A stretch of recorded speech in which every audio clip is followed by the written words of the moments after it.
The boots echoed first. Heavy leather on cold stone, each step a declaration of authority.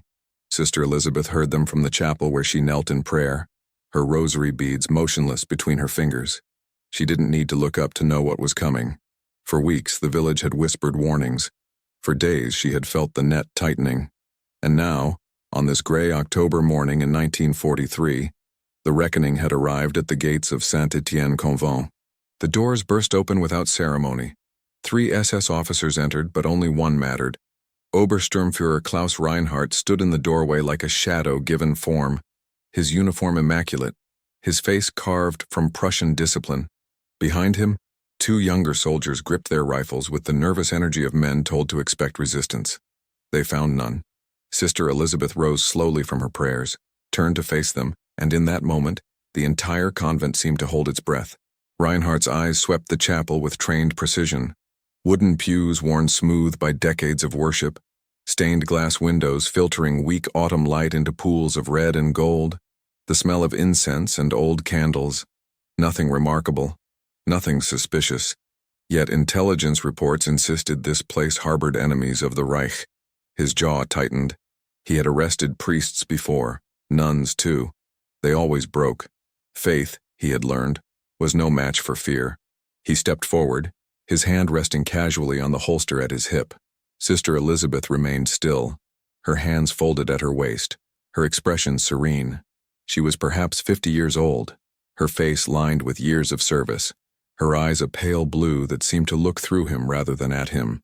Something in her stillness unsettled him, though he would never admit it. "I am Obersturmführer Klaus Reinhardt of the Sicherheitsdienst. You are Sister Elizabeth Rousseau, Mother Superior of this convent." His voice filled the sacred space like smoke. "You are under arrest for crimes against the German Reich, harboring enemies, aiding resistance activities, concealing illegal persons. You will come with me immediately for interrogation." The younger nuns had gathered at the edges of the chapel, their faces pale with terror. Sister Bernadette, barely 23, clutched the doorframe to steady herself. Father Dominic stood frozen near the altar, his elderly hands trembling.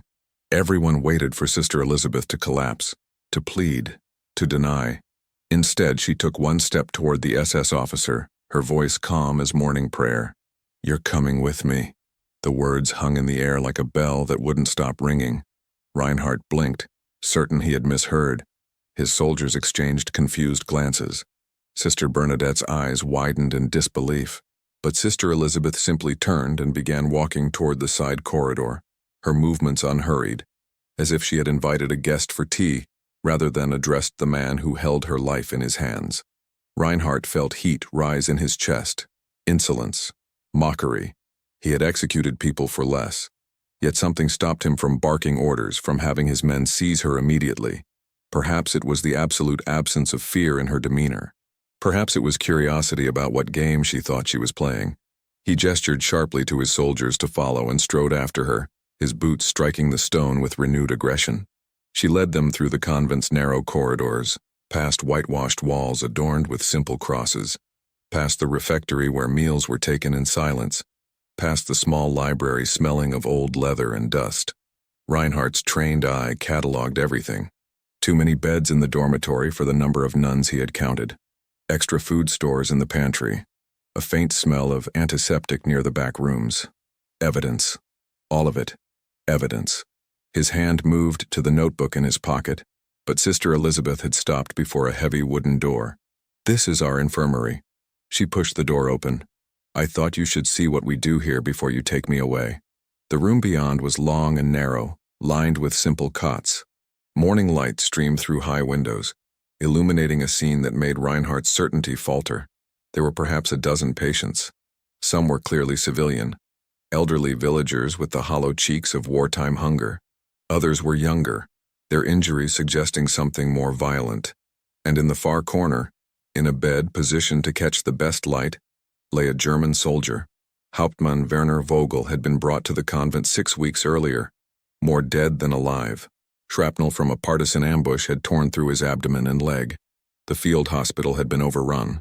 A sympathetic French doctor, working secretly with the resistance, had made a choice that defied all logic and brought the wounded Wehrmacht officer to the nuns.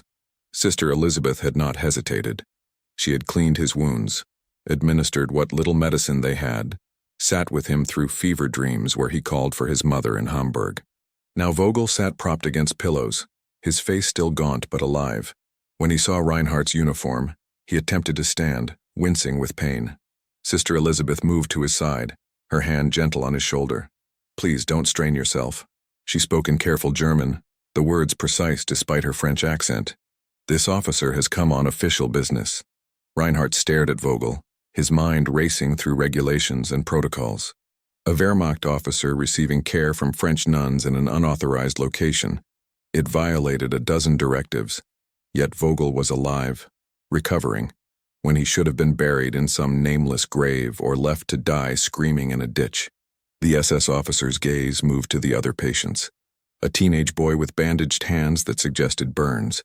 An old woman with a cough that rattled her entire frame. A middle-aged man whose haunted eyes and the way he flinched at sudden sounds marked him as something more than a simple farmer. "You treat everyone." Reinhardt's statement was flat, accusatory. German and French, military and civilian, without discrimination. "We treat the suffering." Sister Elizabeth met his eyes without blinking. "That is what we are called to do." "Called by whom?" His voice hardened. "Your God does not outrank the Führer in occupied territory." "My God outranks everyone, Obersturmführer, including you, including me." Her tone remained gentle, but the words landed like stones in still water. "And he commands that I love my neighbor. He does not specify which neighbors. He does not provide a list of acceptable nationalities." Reinhardt felt the conversation slipping away from him, moving into territory where his training provided no guidance. He was a man of orders, of clear hierarchies, of black and white distinctions between friend and enemy. This woman spoke of love in a world at war, of universal mercy in an age of racial destiny. It was absurd, dangerous, seditious, yet as he looked at Hauptmann Vogel, alive against all odds, he could not deny the evidence before him. These nuns had saved a German officer when they could have let him die, or turned him over to the resistance for interrogation and execution.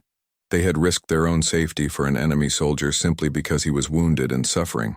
The logic made no sense to him, but the result was undeniable. Sister Bernadette appeared in the doorway, her face stricken with barely controlled panic. She carried a tray with bandages and a basin of water, her hands shaking so badly the water sloshed over the rim. Sister Elizabeth turned to her with a reassuring smile. "It's all right, child. Continue with your duties.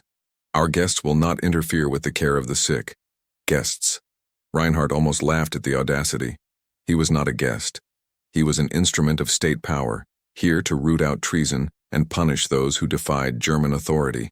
Yet Sister Elizabeth had somehow transformed his arrest operation into a guided tour, and he had followed along like an obedient student. The realization sparked anger in him, a need to reassert control. Enough of this theater. His voice cracked like a whip. "You think showing me a few patients will change anything? I have orders.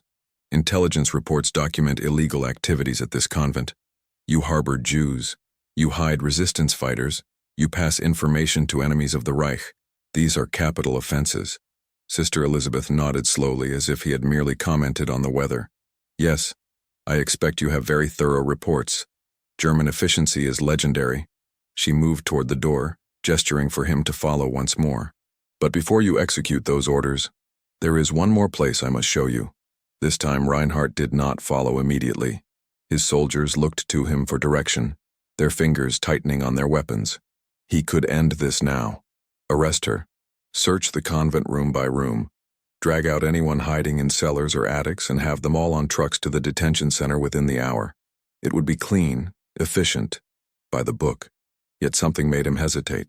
Perhaps it was the memory of his own mother, a devout Lutheran who had taught him as a child that mercy was the highest virtue. Perhaps it was simple curiosity about how far this nun would push her strange game. Perhaps it was the nagging sense that he stood at a crossroads where his choice would matter in ways he could not yet see. "Lead on."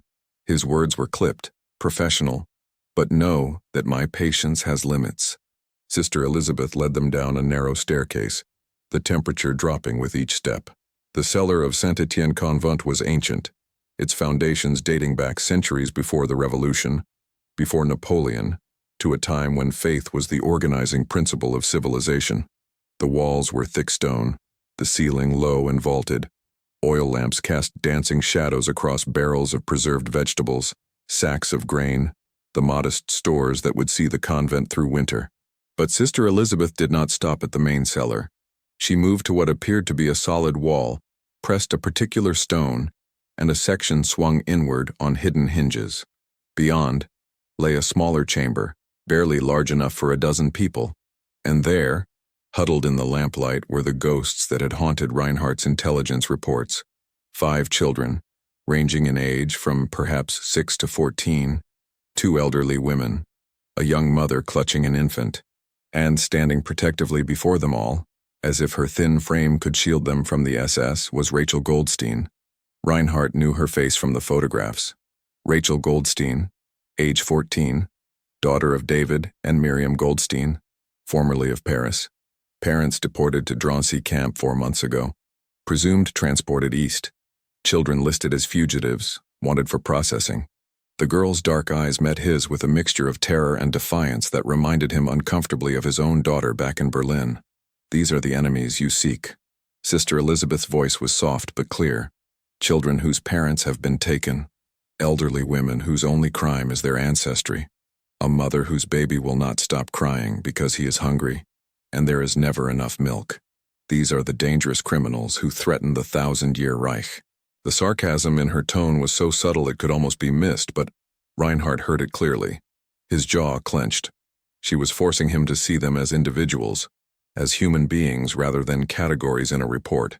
It was a tactic, he knew, an emotional manipulation designed to cloud his judgment.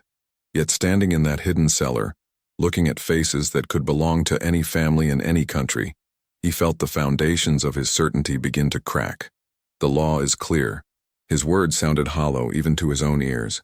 Jews are to be registered, processed, and relocated for the security of the occupied territories. Those who hide them are guilty of obstruction and treason. This is not a matter of personal feeling, but of legal requirement and military necessity. Sister Elizabeth moved to stand beside Rachel, her hand resting gently on the girl's shoulder. Legal requirement. She repeated the phrase as if tasting something bitter. Yes, I understand. It was legally required to confiscate their property. Legally required to force them into ghettos. Legally required to separate children from parents and load them onto cattle cars bound for places whose names we whisper in horror. Legal, all of it. But tell me, Obersturmführer, when did legality become the same as morality? When did following orders become a substitute for listening to one's conscience?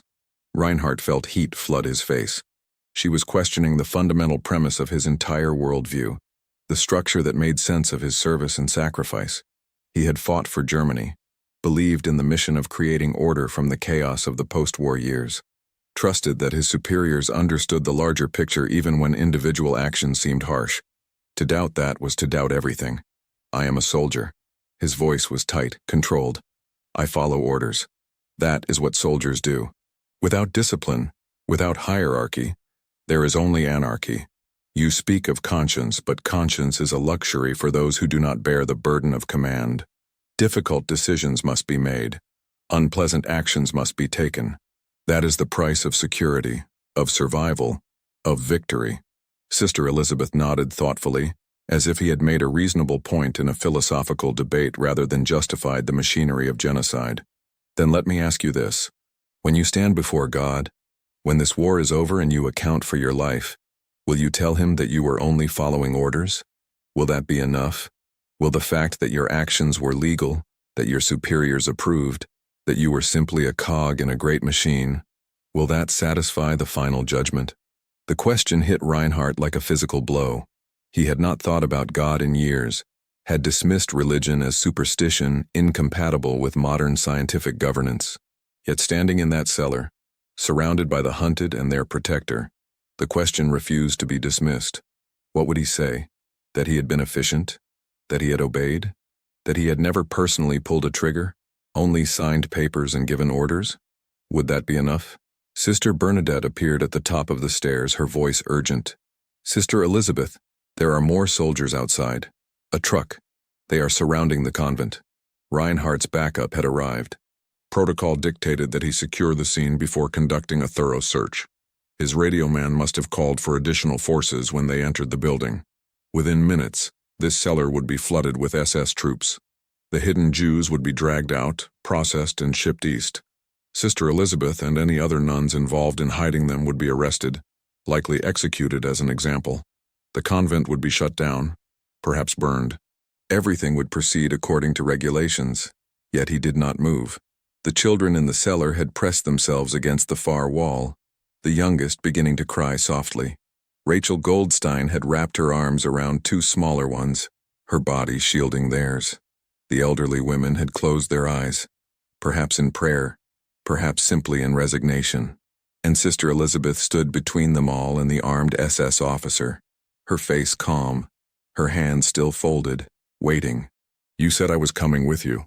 Reinhardt spoke slowly, his mind racing through possibilities and consequences. "What did you mean?" Sister Elizabeth smiled, a sad, knowing expression that seemed to carry centuries of wisdom. "I meant that you have a choice, Obersturmführer. You can drag me away in chains, fulfill your orders, and sleep tonight knowing you were efficient and obedient. Or you can come with me on a different journey, a harder one. A journey that asks you to see beyond uniforms and races and orders, to recognize that we are all children of the same God, all deserving of mercy, all capable of both terrible evil and extraordinary grace." She took a step toward him, her voice dropping to barely above a whisper. "I cannot stop you from doing your duty as you understand it. I have no weapons, no power, no influence, but I can offer you something more valuable. I can offer you the chance to be more than a man following orders.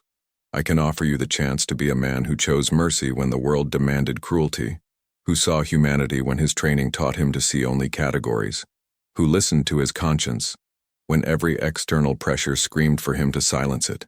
The sound of boots and shouted commands filtered down from above. His soldiers were organizing the search. Time was running out. Reinhardt looked at Sister Elizabeth, at the terrified Jews behind her, at the ancient stones of the cellar that had witnessed centuries of human drama. He thought of his daughter in Berlin, of the bedtime prayers his mother had taught him, of the moment he had joined the SS and promised to serve without question or doubt. And in that moment, Klaus Reinhardt made a choice. He turned to his two soldiers who had followed him into the cellar. "This chamber contains only storage. Mark it as searched and move on. We are looking for active resistance members, not refugees. Our time is better spent elsewhere." The soldiers hesitated, their eyes moving to the huddled figures clearly visible in the lamplight. Reinhardt's voice hardened into command. "Did you not hear me? This area is clear. Return upstairs and report to the search teams. Now." They saluted and left, their confusion evident, but their obedience automatic. Reinhardt listened to their footsteps fade, then turned back to Sister Elizabeth. She had not moved, but tears streaked her face, the first sign of emotion he had seen from her. "This changes nothing." His words were harsh, but his voice shook slightly.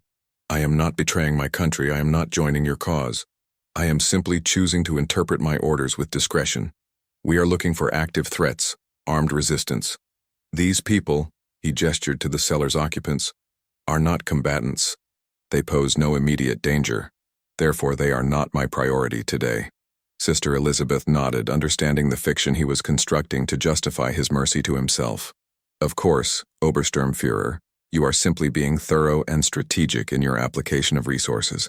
No one could question such professional judgment." Reinhardt moved toward the hidden door, then paused. "How long have you been doing this? Hiding people, risking everything?" "Since the beginning. Since the first laws were passed and I saw where they would lead. Since the first families came begging for sanctuary and I could not turn them away. Since I realized that my vows to serve God meant nothing if I only served when it was safe and legal and convenient." "And you are not afraid? Of arrest, of torture, of execution?" "I am terrified." Her honesty was startling. "Every day, every night, every time I hear boots on the road or a knock at the door. But fear is not the same as cowardice. Courage is not the absence of fear, but the choice to act rightly despite it. I am afraid, Obersturmführer, but I am more afraid of the person I would become if I did nothing." Reinhardt climbed the stairs without responding, his mind churning. In the main hall, his backup forces were conducting their search with brutal efficiency. Rooms were being torn apart, floorboards pried up, Walls tapped for hollow spaces. Sister Bernadette and the other young nuns were being questioned aggressively. Father Dominic had been pushed against a wall, a rifle barrel pressed to his back. Report. Reinhardt's command cut through the chaos. A young Scharführer snapped to attention.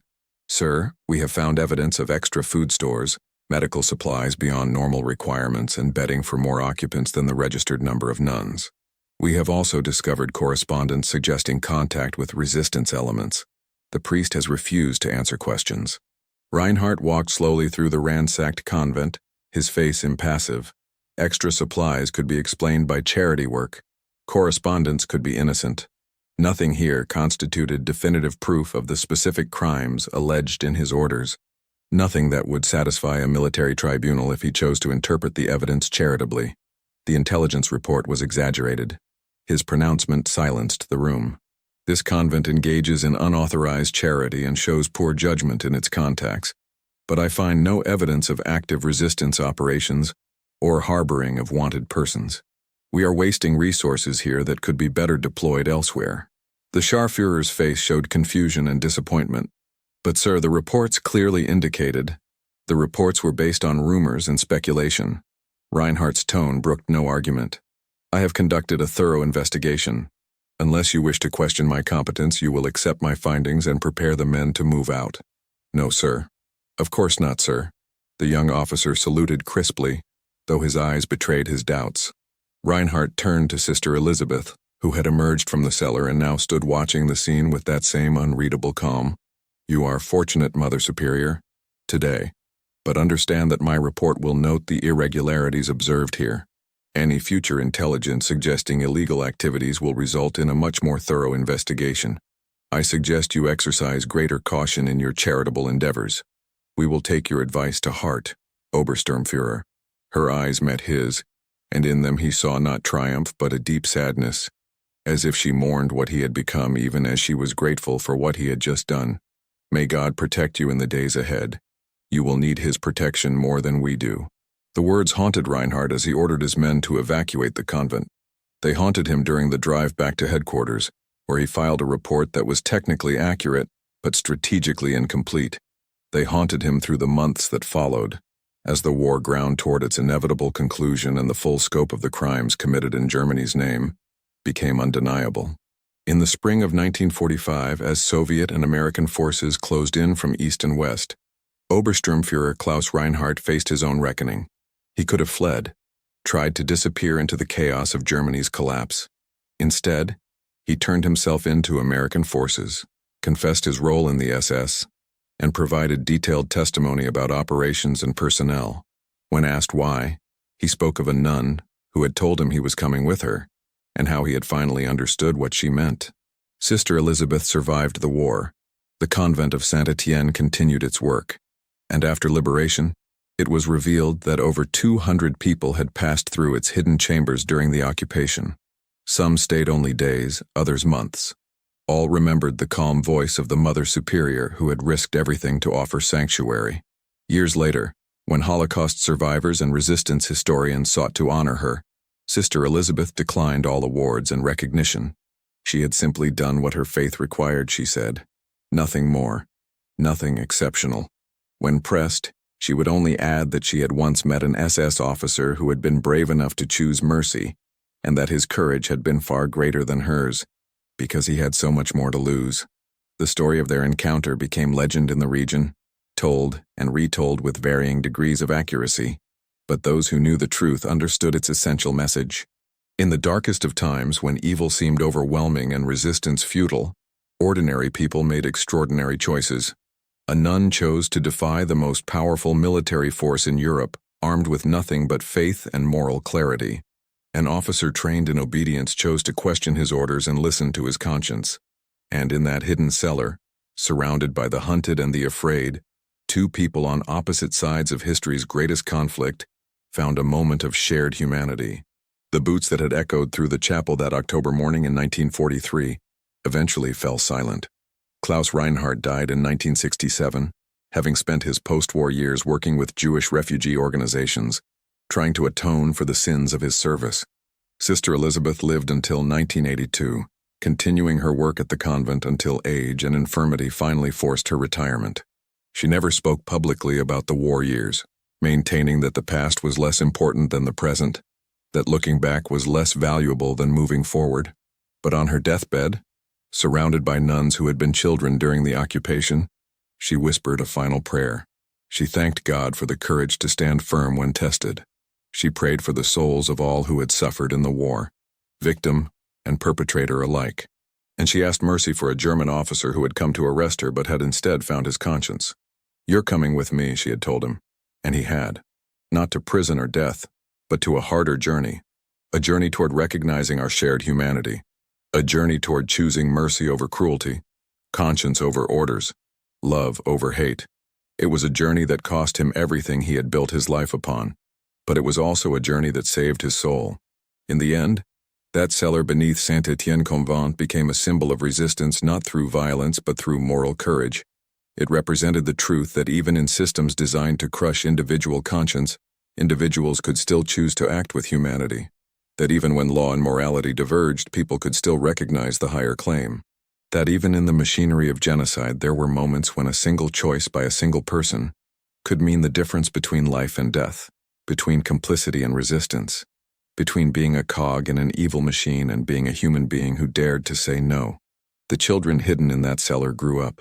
Rachel Goldstein survived the war, emigrated to America, became a teacher, and spent her life telling the story of the nuns who saved her. The infant whose crying had threatened to give them all away became a rabbi, dedicating his life to studying the ethics of rescue and resistance. The elderly women died in peace rather than in camps, their final days marked by kindness rather than cruelty. And somewhere in the records of the SS, buried in archives that would later be seized and studied by historians, there is a report filed by Obersturmführer Klaus Reinhardt. It is thorough, professional, and technically accurate. It notes irregularities but finds no actionable evidence of major crimes. It recommends continued monitoring, but not immediate action. It is, in every way, a model of bureaucratic competence. What it does not mention is the choice made in a hidden cellar, the moment when a man trained to see enemies saw only frightened children, the instant when orders gave way to conscience, the decision that saved lives and perhaps a soul. Sister Elizabeth knew that one act of mercy would not stop the war or prevent the Holocaust. She knew that saving a dozen people when millions were being murdered was a drop in an ocean of suffering. But she also knew that to the people in that cellar, it was everything. And she knew that bearing witness, refusing to participate in evil even when refusal seemed futile, was itself a form of resistance. "You're coming with me." The words were not a threat, but an invitation. An invitation to step outside the roles assigned by history and politics in war. An invitation to remember that beneath every uniform and every label, there is a human being capable of choice. An invitation to the hardest journey of all, the journey toward becoming the person we are called to be rather than the person circumstances pressure us to become. Klaus Reinhardt accepted that invitation in a moment of crisis, and it changed the trajectory of his life. He could not undo his past service or erase his complicity in a criminal regime, but he could choose in that moment and in the moments that followed to act with mercy rather than cruelty, and that choice mattered. The story of Sister Elizabeth and Obersturmführer Reinhardt is one of thousands from the war years. Some acts of rescue were more dramatic, saving hundreds or thousands. Some acts of resistance were more visible, striking blows against the occupation. But this story endures because it captures something essential about moral courage. It shows us that resistance is not always about weapons and sabotage. Sometimes it is about standing firm in one's principles, even when standing firm seems suicidal. Sometimes it is about forcing others to see our shared humanity, even when every structure of power insists we are enemies. Sometimes it is about making a choice that costs everything and saves what matters most. The convent of Saint-Étienne still stands. It is quieter now, with fewer nuns as vocations have declined in the modern era. But visitors can still see the chapel where the boots echoed that October morning. They can descend to the cellar and see the hidden chamber, now preserved as a memorial. They can read the names of those who were saved and those who did the saving. And if they listen carefully in the silence of that sacred space, they might hear an echo of words spoken in darkness and fear, words that challenged evil with nothing but faith and moral clarity. "You're coming with me." Not a command, but an invitation. Not a threat, but a promise. An invitation to the journey toward our better selves, toward the recognition of our shared humanity, toward the courage to choose mercy when the world demands cruelty. That journey continues. In every generation, in every conflict, in every moment when power and principle collide, individuals face the same choice that confronted Klaus Reinhardt in that cellar. Will we follow orders or listen to conscience? Will we see categories or recognize individuals? Will we choose the easy path of obedience or the hard path of moral courage? Sister Elizabeth's answer was clear. She chose to stand between the powerful and the powerless, armed with nothing but faith and stubborn love. And in doing so, she saved lives, challenged evil, and offered one man a chance at redemption. The boots that echoed through the chapel eventually fell silent, but the invitation remains. You're coming with me, to the journey toward justice, to the recognition of our shared humanity, to the courage to choose mercy. The invitation stands, waiting for each of us to answer. If you found this story meaningful, please subscribe to our channel for more untold stories of courage from history. Leave a comment sharing your thoughts on moral courage in difficult times, and hit the like button to help others discover these important historical accounts.